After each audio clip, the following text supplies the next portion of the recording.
You know, when you asked us to dive into this whole meditation and hypnosis connection, I got to admit, I was thinking a little, I don't know, more esoteric, a little less hold my chai latte while I get hypnotized. Right. But then we found this article, Your Experience, Yeah. and wow, it turns out way more intertwined than people realize. It really is. And the article does such a good job, not just the history fascinating on its own, but your personal experience with a meditation teacher who was a master hypnotist too, Daniel P. Brown. Right. Like, there you were at his retreat, deep in meditation, There you have it. and it's like, boom, you recognize a classic hypnotic induction just hiding in plain sight. Exactly. And you're left thinking, how often are we running into this stuff without a clue? Okay, so for those of us not at meditation retreats every weekend, what even is a hypnotic induction? Yeah. Paint us a picture. Okay, imagine being guided to focus so intently that everything else just fades away. Your mind, it's like a doorway opening to a different state. Totally receptive. That's the essence of it. Okay, so not the swinging pocket watch I had in mind. Right. But back to Daniel P. Brown, not your average meditation teacher, also a hypnotherapist. What's the story there? He was hugely into Milton Erickson's work, the father of modern hypnosis. Erickson believed that words, specific words, said in a precise way, that's how you affect someone's mental state powerfully. So it's not just what you say, but how you say it. Absolutely. And Brown, he took that to heart, carefully crafting his language to, he believed, actually shape consciousness. He wasn't just teaching. He was using language as a tool to guide people to these mental experiences. Wow, that's fascinating. Almost like he cracked the code of language to unlock things in the brain. Yeah. And the thing is, this whole idea, trance-inducing techniques within something spiritual, it's not new. Predates modern hypnosis by a long shot. Wait, really? I always thought of hypnosis as a pretty modern thing. Easy to think that, but those techniques are rooted in ancient stuff. Think Zen koans, those riddles, messing with logic. Okay, yeah, those always were a bit baffling. Right, that's the point. That confusion, mind trying to grasp the paradox, it's very similar to hypnotic rapid induction, leading to these sudden insights, shifts in how you see things. Wow, never made that connection, but makes total sense. So not just mystical mumbo-jumbo, there's a method to it. Yeah. But koans aren't the only example, right? What other ancient practices use similar techniques? Oh, absolutely. Tibetan Buddhism, you've got Mahamudra, Dzogchen. They use pointing out instructions to guide students towards these realizations, bypassing all the thinking, pointing directly at awareness itself. It's amazing to think those traditions were already tapping into that stuff centuries ago. I know, right? But then you had your own, like, modern-day version of this. Yeah. The article mentions a self-hypnosis script, The Prince's Journey.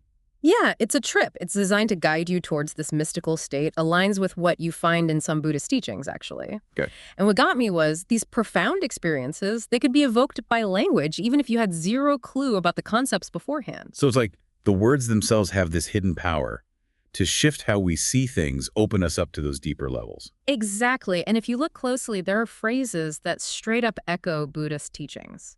Like, there's this part, you are not your thoughts. You are the vastness in which they arise. It's pointing at that Buddhist idea, non-attachment, the self being kind of an illusion. Wow, yeah. Okay, so I've got hypnotic techniques in meditation, ancient traditions using these trance-like states, and now self-hypnosis mirroring Buddhist teachings. My brain's doing backflips here. It's a lot. Maybe picture a Venn diagram.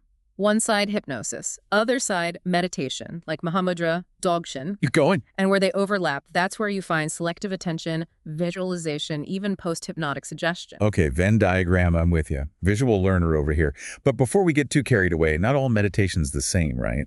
Definitely not. The article's clear about that. We see these strong connections with stuff like Mahamudra, Dzogchen, where it's precise language guiding you. Right. But less so with more go-with-the-flow types of meditation. So not like every meditation technique is secretly hypnosis. It's more like there's a range, and some are intentionally using those principles. Exactly. And it's interesting, at their core, both can be seen as attention management training in a way. Oh, interesting. What do you mean by that? Well, they both train that ability to focus, to direct, to refine our attention. Meditation, you're staying present, letting go of distractions. Hypnosis, you're guiding attention to one spot, narrowing it. That's so true. Never thought of it that way, but yeah. It's both about that mental muscle of attention, which, let's be real, most of us could use some work on. Right. And just like with hypnosis, some people are easier to hypnotize than others, right? Susceptibility matters in meditation, too. So some people are just like wired to slip into those states more easily, like being highly hypnotizable. Seems that way. Some have a knack for it. And even Tibetan Buddhist texts talk about this, categorizing students based on how easily they have insights.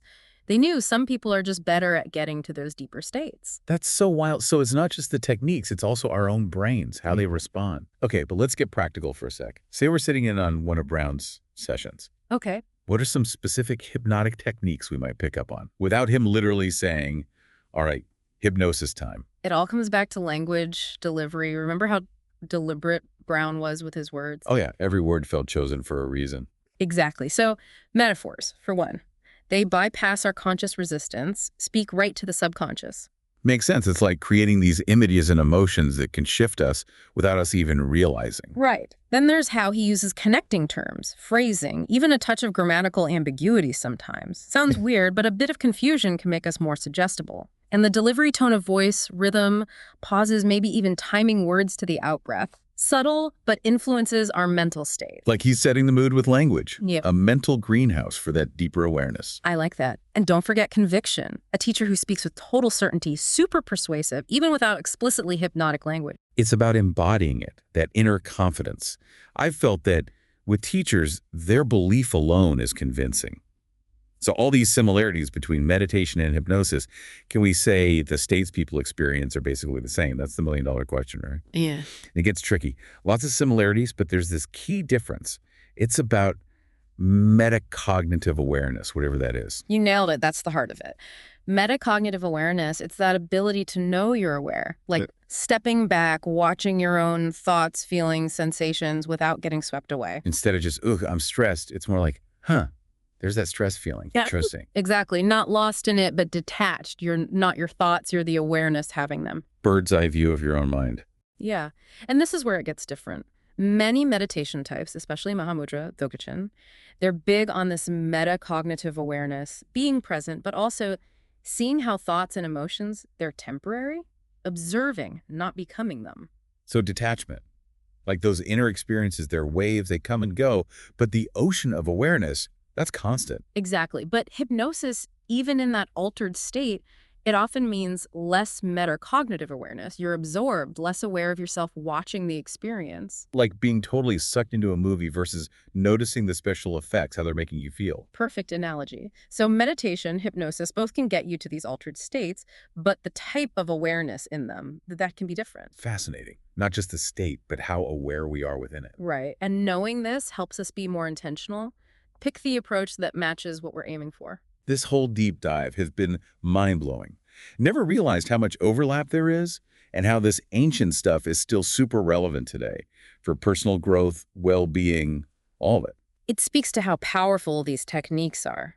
We've got these tools to shape our own minds, and we need to understand them. So as we wrap up, what's the one thing you want our listeners to walk away with? That golden nugget.